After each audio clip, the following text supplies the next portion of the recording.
기관 소송은요. 자, 기관 소송은 원래 이 기관이라는 게 같은 동일한 지방자치단체 안에는 두 개가 있습니다. 자, 의결기관, 집행기관. 의결기관과 집행기관 다투는 걸 기관소송이라고 그래요. 그럼 의결기관에서 나오는 건 이제 의결이죠, 의결. 의결 중에 가장 대표적 의결이 뭐죠? 조례죠. 그러니까 조례를 다투어서 조례를 만든 지방의회를 피고로 지방자치단체 장이 원고가 돼서 이 조례를 다투면 이걸 기관소송이라 하죠. 이런 기관소송도 있고 또 하나는 상급 행정기관이 하급 행정기관에게 직무이행명령이라든가 이런 것을 그랬을 때 거기에 대해서 불복할 때 다투는 거 기관과 기관이 다투죠. 그걸 또 기관소송이라 합니다. 그런데 어떤 일단의 학자들은 그거를 특별한 항고소송이라 하기도 하죠. 그러나 우리 판례는 기관소송이라고 봅니다. 왜? 판례는 딴 거 없어요. 원피고가 누구냐는 거예요. 원고도 기관이요. 피고도 기관이네. 이게 기관소송. 주민소송은 원고가 일단의 주민이네. 근데 피고는 지방자치단체 장이야. 주민소송. 민중소송이라고 하는. 자, 그래서 기관소송은 지방자치법 5조 9항에 있는 이 5조 9항의 기관소송이 꽤 많이 나옵니다. 우리 변시에서. 5조 9항. 이게 기관소송이 여기에 숨어져 있어요. 그러니까 기관소송이 아니면 돼, 이거. 무슨 얘기냐면 간척사업을 하면 여러 군에 걸치게 돼 있어요. 그러면 서로 자기 땅이라고 우겨요. 왜냐하면 거기에 지방재정에 혁혁한 공을 세웁니다. 심지어 이 간척지를 만들잖아요. 그러면 철새 도래지가 돼요. 관광사업이 대박 터져요. 순천만 이런데. 그래서 서로 자기 땅이라고 해요. 그러면 이제 골치 아프니까 누가 거기에 들어가느냐? 지방정부가 들어갑니다. 여기서 보시면 돼요. 자, 매립면허가 일단 나오고요. 그래서 이 해양수산부 장관, 그 다음에 시도지사, 특별자치도지사로부터 면허를 받아야 돼요. 로부터 얘가 주어죠. 주격조사죠. 근데 이거 뭐죠, 이거 불분명하죠. 기속인지 재량인지. 근데 이 면허는요, 강학상, 이건 특허예요. 형성적 행위죠. 형성적 행위로 재량행위죠, 이거. 그런 얘기가 있는 것이고, 그 다음에 여기 이제 나옵니다. 그냥 매립면허를 받아야 되는데 어디 갔어? 구조를 5조를 안 빼놨네. 일단 보겠습니다. 자, 그래서 자 여기 보면 매립이 끝난 후에 매립과 관련돼 있는 거예요. B군과 C군 사이의 매립지가 어느 지방자치단체에 기속되어야 하느냐, 누구 땅이냐는 거, 이게 누구 땅이냐. 거기에 5조 4호 5조 제4항 제1호 지역이 속할 지방자치단체의 결정이다. 한번 봐보자는 거예요. 결정 방법. 자, 5항 내지 8항에 의하면, 그래서 5항과 8항까지 이 절차와 내용이 있고요. 9항에 소송 형식이 있어요. 자, 매립 면허 관청 관련 지방자치단체 장이 매립지가 속할 지방자치단체를 결정하여 줄 걸 누구에게? 행안부 장관에게 신청을 합니다. 그러니까 매립 면허 관청하고 관련 지방자치, 매립 면허 관청은 뭐냐면요, 매립 면허를 내준 관청이에요. 도지사죠. 그 다음에 관련 지방자치단체는요, 내 땅이라고 우기는 지방자치단체. 얘네들이 행안부 장관에게 신청을 하면 그 신청을 받은 행안부 장관은 20일 이상의 널리 알리는 기간, 널리 알린다 공고죠. 널리 알리는 기간이 끝난 후에 지방자치단체 중앙분쟁조정위원회의 심의 의결 여부, 매립지가 속할 지방자치단체를 결정하고 그 결과를 면허관청, 지적소관청, 관계지방자치단장들이 통보 공고해야 돼요. 그러니까 면허관청은 어차피 광역지방자치단체예요. 그러니까 어차피 전라남도예요. 그러니까 괜찮아요. 지적소관청도 어차피 토지대장에 지적을 하는 거니까 상관없어요. 문제는 이게 신안군 건지 이게 해남 그쪽인지 알 수가 없는 거예요. 관청을 했더니. 그럼 그 둘이 싸우는 거죠. 그래서 이의가 있는 관계죠. 이의는 누가 있어요? 내 거다.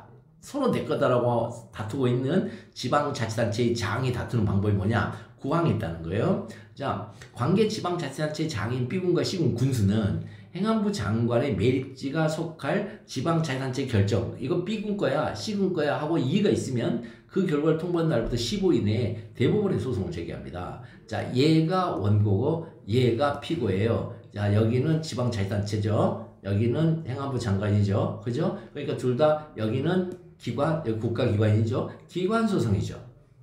이렇게 한 다음에 여기는요, 법정 보고 베끼면 돼요, 그냥 법정 보고 베끼면 돼요. 법정 보고 베끼는 거어요. 저도 법정 보고 베꼈어요. 통보한 날부터 15일에 소를 제기할 수 있다. 이렇게. 인용 결정이 있으면요, 판결, 그 결정의 취지에 따라 다시 결정해야 돼요. 재처분 의무, 재결정 의무죠. 이렇게. 처분은 아닙니다. 기관 소송은 언제나. 네. 자, 그런 얘기. 그 다음에 이제 조례안이죠. 조례안. 조례안 통제. 조례안은 지방의회죠. 지방자치단체의 장인, 집행기관과 지방의회인 의결기관의 다툼이에요. 기관 소송이죠. 그래서 이것도 그냥 넘어가겠습니다. 그냥 이것도. 특별히 어려운 거 없어요. 이거는 그냥 보시면 돼요. 그 다음에 조례 있죠. 조례. 조례가 법령 위반이냐. 이건 따져볼게요. 조례. 자, 원자력 발전소 폐지가 조례 제정 사항인지와 관련해서 첫째, 원자력 발전소 폐지 사무의 법적 성질이 문제되고요. 두 번째는 28조 1항 법문 그 사무이냐가 문제가 돼요. 자, 그 사무는 우리 이미 알고 있습니다. 단체 임임 사무와 자치 사무라는 걸 알고 있어요. 그럼 원자력 발전소 폐지 사무가 이게 이임 사무인지 자치 사무인지가 중요합니다. 이임 사무가 되려면 일단은 국가 사무해야 돼요. 자, 개별법에 권한 규정이 있잖아요. 그러면 그에 따르고 권한 규정이 불분명하잖아요. 그러면 당해 사무가 주로 지역적 이익에 관한 사무의 지역의 특성에 따라 다르게 처리되는 것이 타당한 사무. 이거는 자치사무고, 그 다음에 국가적으로 통일적으로 처리될 사무면 국가사무로 보시면 되겠습니다.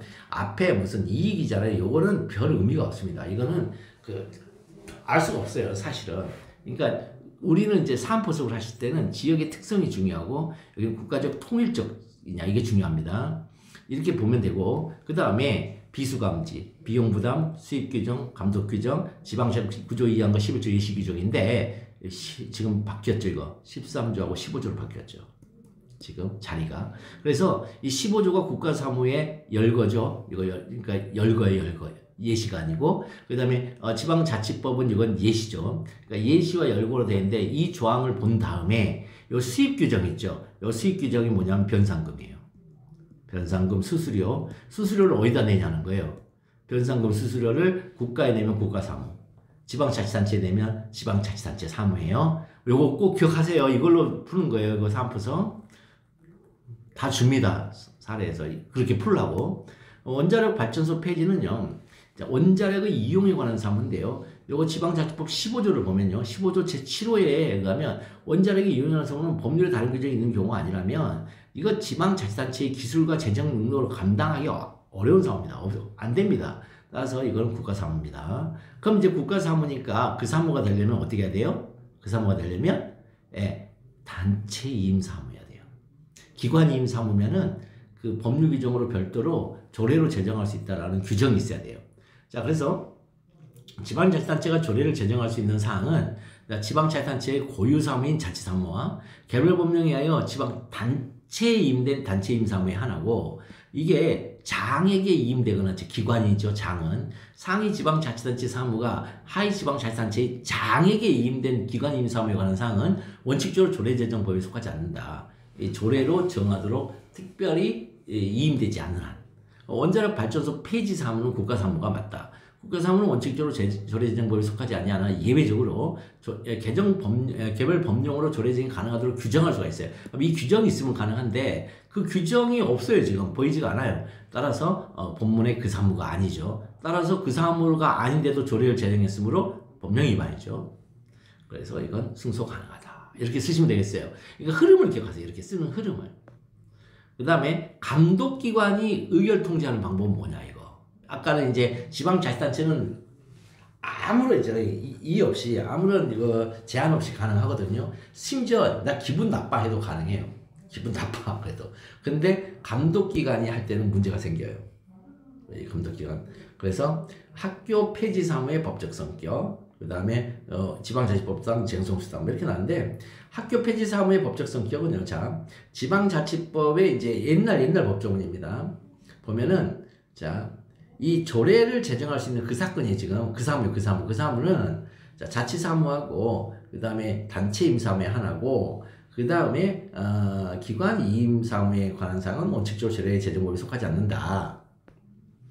그 다음에 이게 뭔지 잘 모르겠어. 이제 찾아야 돼. 그러면 법령상 자, 이게 자치사무인지 국가사무인지 판단하면은 법령의 규정과 규정 취지를 우선 고려할 것이지만, 이게 불분명하면은요, 사무의 성질을 따질 게 전국적으로 통일적 처리가 요구될 때는 국가사무고, 그 다음에 경비부담과 최종적 책임기소 아울러 판단해야 한다. 이렇게 이제 하시면 돼요. 이 경비부담은 뭐냐면 국가가 돈을 대는 사업이냐 이런 거예요. 자, 여기서 또 하나 얘기를 해주면 법령의 규정의 형식과 취지가 뭐냐는 거예요. 주어로 장관이 나오면 국가사무예요. 행안부 장관이 한다. 이렇게 나왔을 때. 학교 폐지 사무는요. 자, 지방자치법 봤더니 11조, 이거 19조가 아니고 이제 11조. 과목을 봤더니 초등학교 설치 운영 지도에 관한 사무예요. 그렇다면 이건 교육자치에 관한 법령 2조에 하면 시도 사무를 한다는 권한 규정이 아예 있어요, 이건요. 그러니까 시도 사무를 한다는 권한 규정이 아예 있으니까 이건 자치사무죠. 그냥 자치사무죠, 이건요. 그런데 그 학생 기록부 있죠. 학교생활 기록부. 학교생활 기록부는요, 이거는 이 학교별로 자치사무라 그래서 경기도, 경상도, 전라도, 충청도에서 각각의 교육감이 별도로 있으니까 교육자치잖아요. 그래서 자기들이 자치사무라고 하면서 각각 해버리면 이거 안 돼요. 그래서 통일적이에요. 그래서 국가사무예요. 그것도. 자, 그런 식으로. 근데 학교 폐지 사무는 자치사무가 맞다. 그래서 학교를 폐지하는 거죠. 왜냐면 이거는 국가의 통일적으로 할 이유는 없는 거죠. 자, 그래서 학교 폐지 사무는 조례 제정 대상이 아니라고 지금 교육부 장관은 뭐냐면 그 국가 사무라고 주장한 거죠. 내 사무야, 이렇게. 근데 그게 주장하는 이 쟁송성과 관련해서는 지방자치법과 지방교육자치법의 문제, 지방자치법하고 지방교육자치법의 관계가 문제가 돼요. 왜? 어느 소송으로 가야 되냐는 거예요. 근데 지방교육자치법에는 소송 형식이 안 나타나 있거든요. 지방자치법에만 있거든요. 그러면 지방교육자치법 소송 형식이 없으면 그러면 어디로 가야 돼요? 첫 번째, 혹시 행정소송법으로 가야 되는 거 아니냐? 아니면 행정소송법이 아니라면 지방자치법으로 가는 게 맞나? 그러니까 이건 숨은 논점이에요. 그 다음에 그래서 이 관계에서 이미 이거는 지방자치법을 준용하는 건데 거기에 190조 8항의 소송인데 이렇게 이제 되는 거죠. 여기 보면 여기 나왔죠. 이 법에서 규정한 사항을 제외하고는 그 성질에 반하지 아니하는 범위 내에서 지방자치법의 관련 규정을 준용한다 이렇게 나왔죠. 그러니까 어떻게 해야 돼요? 이 준용하니까 그 소송 형식도 준용할 수밖에 없는 거죠. 그래서 190조 8항의 소송이 가능하냐? 판례. 자, 여기서 보면 교육부 장관의 제소 권한을 부정하기 위한 것으로 보기 어렵다, 이거. 그 다음에, 교육감이 제의역으로 거부한 경우에도 의결된 사항이 법령에 위반되는 경우 교육부 장관이 제소할 수 있도록 하여 조례의 법령 위반 여부에 대한 사업심사를 하도록 하는 것이 지방자치단체 교육학에 관한 사무의 성질에 반한다거나 교육자치법의 취지에 부합하지 아니한다고 볼 수도 없다. 요거. 그러니까 자치사무도 아니요. 취지에 부합하지 않은 것도 아니다. 사안의 경우 제2호구 지시에 불응하는 경우 교육부 장관 무는 지방교육자치법 제3조에 준용되는 지방자치법 190조 8항에 하여 대법원에 직접 제소하면서 집행정지 결정을 신청할 수 있다. 이런 식으로 쓰시면 되겠어요. 어려운 거 없어요. 이런 것들은. 법조문 보고 베끼세요. 법조문 보고 베끼면 지금 현재 188조부터 192조 사이에 있는 것 보고 베끼면 됩니다. 그냥 다 보고 베끼세요. 다 법조문이에요. 거기는 적이 없어요. 그 이론이 없어요. 이론 없어요. 이론 있는 거 하나밖에 없어요. 법령 위반. 그러니까 그 현재의 공익에 반한 거하고 법령 위반하고 이 두 개를 지금 해놨잖아요. 그래놓고 자치사무의 경우에는 법령 위반의 경우에 하는다. 이게 이제 나와있단 말이에요. 거기에 기관소송할 때. 그럼 이 법령 위반이 현저히 공익에 반하는 것을 우리가 남용이라 하고 있단 말이에요. 그럼 재량행위에서의 남용이 지금 여기서 제거되어지고 있는 거냐. 그게 문제가 되는 거거든요. 근데 우리 판례가 아니라고 하는 게 문제가 돼요. 그거 한번 그 판례 있으니까 봐볼까요? 학교생활 기록부 나왔네 이거. 국가사무 이거냐? 이거. 그다음 넘어가고 기관 소송은 엄청 많이 내는데 딱히 뭐 없어요. 뭐 볼만한 게 조례제정 이건 저거예요. 법률 선점 이론 아시죠 이거? 법률 선점 이론 추가 조례 초과 조례 요 판례만 기억하면 됩니다. 요 판례만 볼게요. 자, 이미 존재한다. 그러면 자, 별도의 목적에 의해 규율함을 의도하는 거다. 그러면 요거는 뭐다? 그 다음에 동일한 목적에서 출발한 것이랄지라도 국가의 법령이 반드시 그 규정의 전국에서 일률적으로 동일한 규율한 취지가 아니다. 이 두 개. 그러니까 하나는 별도의 목적이냐, 동일한 목적이냐. 별도 목적이면 아무런 의미 없이 그냥 법률 선점이든 뭐든 아무 상관없이 들어간다. 근데 문제는 동일한 목적일 때는 그게 전국에 걸쳐 일률적으로 동일한 내용을 규율하는 취지인지 아닌지를 본다. 끝이에요, 끝. 이게. 이것만 잘 외워서 쓰시면 되겠어요. 이것만 잘 외우면 돼요. 그 다음에 탁사육자. 이런 거야. 가축사. 이것도 그 사무냐. 사육제한이. 그래서 이것도 이게 국가에서 통일적으로 처리돼야 되냐. 이게 가축 사육제한이. 아니죠. 동네마다 다르잖아요. 네. 심지어 거기가 사람들이 많이 모여 사는 동네냐. 아니면 왜 따로 떨어진 오지냐. 이게 특성마다 다르죠. 따라서 개별 사무별로 판단해야 되는데 봤더니 이거는 본문의 그 사무, 즉 자치사무죠. 그 다음에 22조 단서의 위헌성, 이건 이제 많이 쓰는데 이거는 위헌성은 없다고 이제 이미 결론은 나 있지만 이게 그 역사적이고 전통적인 이게 목차예요. 22조 단서의 위헌성 꼭 써주시고요. 그 다음에 이임에 한계 내에 있는 거냐 뭐 이런 것들 나가는데 그냥 한번 보시고 이것도 조례제정사항이 이러니까 딱히 뭐 할 게 없는데 이거 기관 소송은 딱히 할 게 없고요. 그 다음에 법령 위반 얘기가 어디 갔지? 그거 없네. 그 판례 한번 보려고 했더니 법령 위반 판례 한번 보려고 했더니 어디 갔냐? 법령 여기에 안 나온가? 법령 위반 자치사무의 법령 위반일 때요. 자치사무일 때 법령 위반 하다가 보이면 얘기할게요. 주민소송은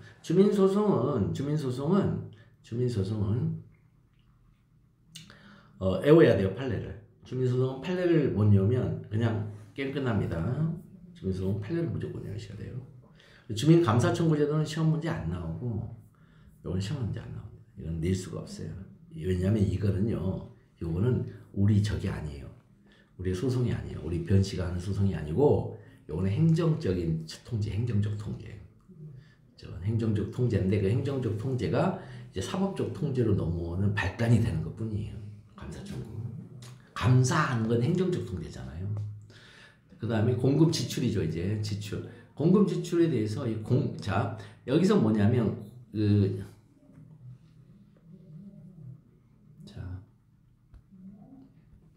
지방자치법.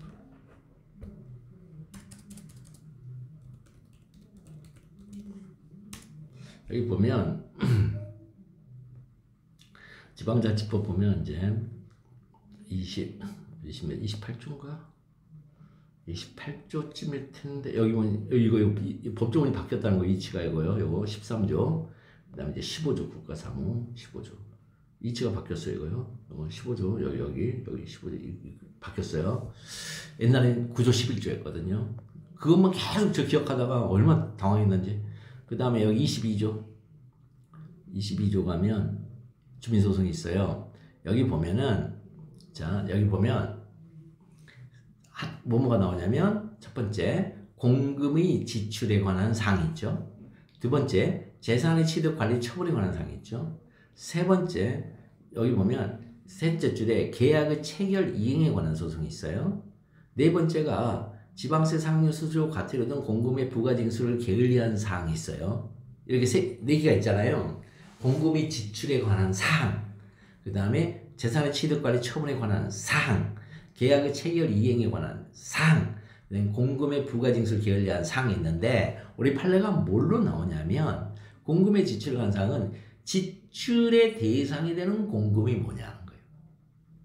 그 다음 두 번째 취득관리 처분의 대상이 되는 재산이 뭐냐라는 거예요. 그 다음에 체결 이행되고 있는 계약이 뭐냐라는 거예요.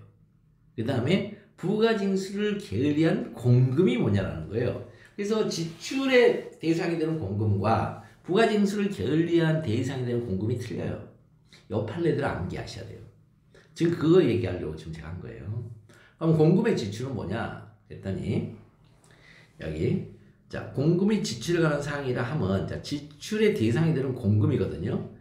지출 원인 행위, 즉 공금이 원인 행위가 됐다는 거예요. 무슨 얘기냐? 지방자치단체의 지출의 원인이 되는 계약 그 밖의 행위로서 당의 행위에 의하여, 즉 그 밖의 행위로서 당의 행위에 의하여 지방자치단체 지출물을 부담하는 예산 집행의 최초 행위와 그에 따른 지급 명령 및 지출 등에 한정되고 특별한 사정이 없는 한 이러한 지출 원인 행위 등의 진행하여 그러한 지출 원인 행위를 수반하게 하는 당해 지방자치단체 장 및 지방의원의 결정과 같은 행위는 포함되지 않는다. 이렇게 나와있죠. 여기에 무슨 얘기냐면요. 공금 있죠. 공금. 공금을 그냥 돈이었는데 이게 어떻게 공금이 되냐 하면 지출 원인 행위 있죠. 지출 원인 행위가 있어야 공금이 된대요. 뭐예요?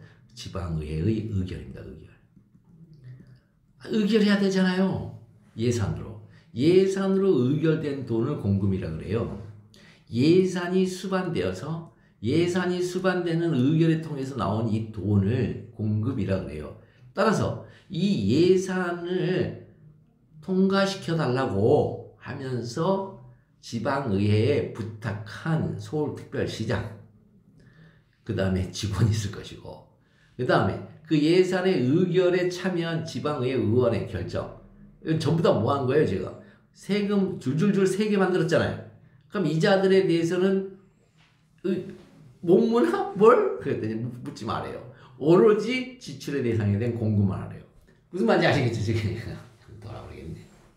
이런 얘기예요. 굉장히 신기한 얘기예요. 그래서 이건 정치적인 거라요. 이건 왜 정치적인 거냐, 이거 왜 정치? 얘 직원이지, 지금 일반 직원 아닙니다. 정무직이에요, 정무직. 그러니까 얘네들은 다 어떻게 돼요? 다음 재선 때 다 나가야 되는 거예요. 이 부담으로.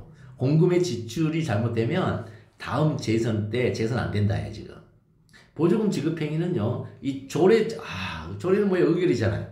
의결이 대상이 된 조례에 의하여 삐근 지출금을 부담하는 예산이잖아요, 예산. 의결된 예산 집행이니까 뭐예요? 지출 원인 행위에 의한 지출이 맞죠? 그러니까 이건 공금의 지출에 관한 사항에 나오는 거예요, 이게. 보조금 지급이, 이 보조금이 단순한 돈이 아니고 공금이 됐단 말이에요, 지금. 지방의 의결의 대상이 된 이 조례 형식으로 이게 지출이 되고 있기 때문에. 무슨 말인지 아시겠죠, 지금 이거? 그래서 요거를 잘 기억하시면 돼요. 자, 그 다음에 재산의 관리 처분은 뭐냐면 관리 처분의 대상이 된 재산이 뭐냐는 거예요. 근데 이 지방자치단체가 가지고 있는 재산은 두 개죠. 일반 재산과 행정재산. 행정재산은 공용 개시가 된 재산을 말해요. 그래서 행정재산은 사적 소유의 대상이 안 돼요. 즉 매매의 대상이 안 돼요. 따라서 관리 처분의 대상이 안 됩니다. 특히 공물이요. 그런데 일반 재산은 돼요. 그래서 그걸 우리가 옛날에 잡종재산이라고 한 거예요.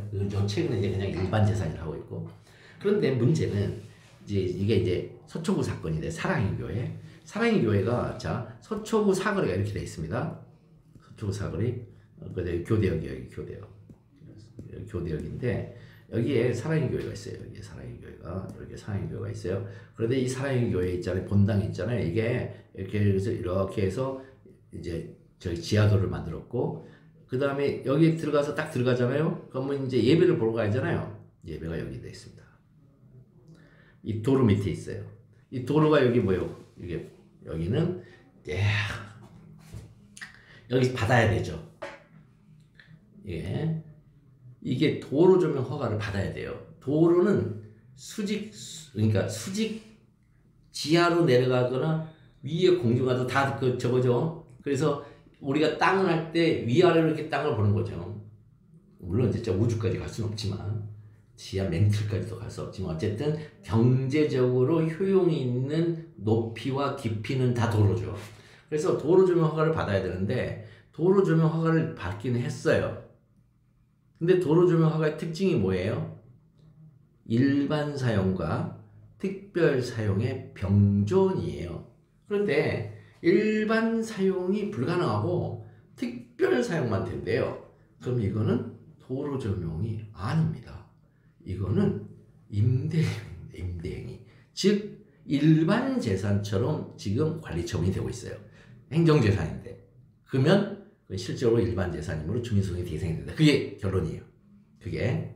그래서 여기 보면 재산의 관리 처분에 관한 사항이냐 이게 이 도로조명 허가가 그랬더니 재산의 관리 처분에 관한 사항이 뭐냐? 지방자치단체가 그 소유 재산 있잖아요. 이거는 행정재산과 일반 재산인데 이 소유 재산에 대하여 재산적 가치 유지 보전 실현 직접 목적으로 행하는 행위다. 이 재산적 가치 유지 보전 실현을 직접적인 목적으로 행하는 행위를 우리가 뭐라 하냐? 민법 행위, 즉 민법적 재산행위라 해요.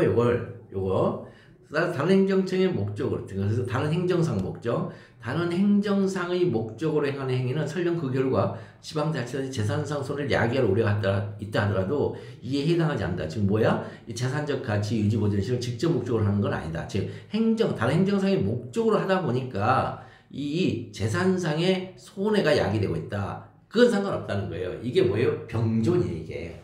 이게 병존이에요. 직접 목적은 독점적 유지 보전 실현 행위라는 거예요. 독점성. 여기는 독점성 있는 거고 여기 밑에는 병존성 있는 거예요. 근데 보십시오. 도로 등 공물이나 공공용물은 이제 시청사 이런 거죠. 특정 사인이 배타적으로 사용하고 있는 도로주행허가. 이건 뭐예요? 재산적 가치 유지 보전 실현을 직접 목적으로 하는 거죠. 이게 배타성이 나왔잖아요. 지금. 그래서 도로 등의 본래 기능 및 목적과 무관하죠. 왜? 도로 등의 본래 기능하고 목적이 뭐예요? 통행이죠. 일반 불특정 다수인의 통행이죠. 도로는. 근데 그 통행이 안 되고 있어서 그 사용 가치를 실현 활용하기 위한 걸 평가되는 뭐예요? 사용 가치를 독점적 배타적으로 어떤 특정인이 다 그 열매를 다 따가버린다. 그럴 때는 주민소송의 대상이 되는 재산의 관리청에 해당한다. 이렇게 했어요. 대박이 대박. 이 판례. 이 사랑의 교회가 이 법조인들이 많은데 다 깨갱됐어요. 거기 대법원 정관들도 있었어요. 심지어 대법관들. 그래서 교회가 워낙 크다 보니까. 근데 그 교회에서 목사님한테 하면 너무 이상하지 않아요? 솔직히 자기들 수준이 엄청 떨어지는데. 자, 그래서 일반 사용과 병존하는 특별 사용으로서의 도로주행 허가는 도로의 재산적 가치 유지 보전 시를, 자, 여기 직접이라는 표현이 난단 말이에요. 직접. 병존이 이 직접성을 파괴하는 거예요. 직접적인 목적으로 행하는 행위가 아니다. 따라서 갑의 후원 회장에게 갑이 행한 도로 본래의 기능과 목적을 침해하는 과도한 범위의 도로주행 허가는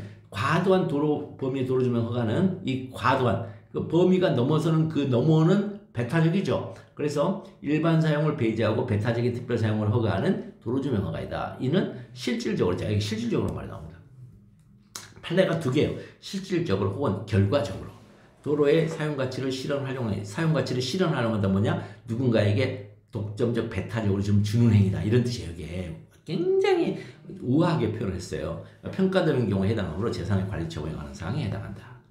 주민소송 유형 시험 문제 많이 나옵니다. 우리 변시에선 2항 꼭 보셔야 됩니다. 22조 2항 거기 보면 다 요구소송이에요. 요구소송. 다 요구소송이에요. 주민소송은 자 행위중지 요구소송이에요. 그래서 행위중지를 요구한다 이렇게 나와요. 행위중지를 요구한다 그러면 그 판결문도요. 그 주문이 인용 판결할 때는 그 청구 취지 1번을 그대로 갖다 보고 그러니까 행위중지를 요구한다 이렇게 나오는 거예요. 거기서. 그다음 게을리한 사실이 위법임을 확인한다. 게을리한 사실이 위법임을 확인한다 이렇게 나오는 거죠. 자, 그래서 주민소송의 대상이니까 이렇게 한다. 이제 끝났습니다. 공금의 부가징수, 이건 뭐냐면 이것도 마찬가지입니다. 자, 재무회계와 관련이 없는 행위, 그거는 설령 그것이 지방자치단체의 재정에 어떤 영향을 미친다 하더라도 주민소송의 대상에는 재산관리 처분에 관한 사항, 공금의 부가징수를 게을리한 사항에 해당하지 않는다. 이렇게 돼 있어요. 그러면 자, 이 재무회계와 관련이 없다. 이 말은 재무회계는 뭐죠?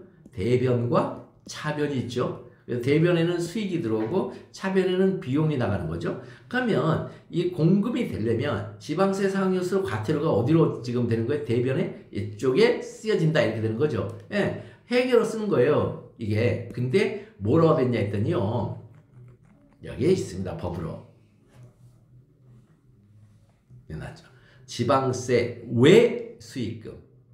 그러니까 그 지방회계에 어떻게 됐냐면 대변에 지방세도 들어가 있고 그 외의 수익금이 여기 들어있는 게 여기 차지해요. 그러니까 여기에 바로 뭐예요? 회계와 관련 있는 거죠. 요 법률 때문에. 아니 요 법률 이론이 아니고 요 법률 때문에. 그게 다 법률로 처리하는 거예요. 우리는 시험 문제 볼 때. 그래서 요 법률 이름이 나오면 끝나는 거예요. 그냥. 그러면 그 부가징수를 거기서 뭐한다? 재무회계 관점에 규율하고 있다. 왜? 지방세하고 지방세 외 수익금을 둘 다 뭐한다? 재무회계 관점에서 규율하고 있다. 즉 대변에다 쓰고 있다. 이거. 따라서 이거는 게을리한 사항에 해당한다. 공금에 해당해서 이렇게 하는 겁니다. 끝났습니다.